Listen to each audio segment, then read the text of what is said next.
રાજકોટમાં ખાદ્ય પદાર્થોમાં ભેળસેળ સામે મનપા લાલ ગુમ, મેયર નિહેલ શુક્લાની ભેળસેળિયા વેપારીઓ સામે કડક ચેતવણી, દૂષિત ખાદ્ય પદાર્થો વેચનાર પર સ્થળ પર જ કાર્યવાહી।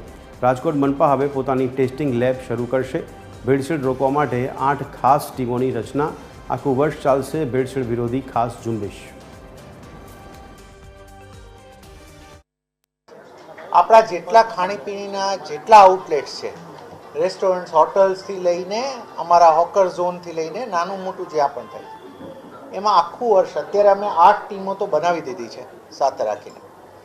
હવે એને પણ અમે આગળ એન્હાન્સ કરતા જઈશું, પણ શું ખૂબ સઘન કાર્યવાહી આ બાબતમાં અમે લેવા જઈ રહ્યા છીએ। કોની ઈચ્છા છે કે ખોરાકમાં ભેળસેળ ગમે તે કારણોસર થઈ રહી હોય પણ કડક હાથે અટકાવવી જોઈએ। અને આ ભેળસેળ એક નાનકડું આતંકવાદી કાવતરું જ છે।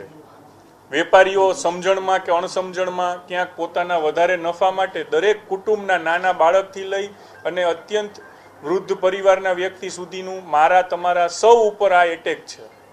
અને આને રાજકોટ મ્યુનિસિપલ કોર્પોરેશને ખૂબ ગંભીરતાથી લીધો છે અને હવે ભેળસેળને અટકાવવા માટે, નસિયત કરવા માટે આખું વર્ષ ડ્રાઈવ ચલાવવાના છે।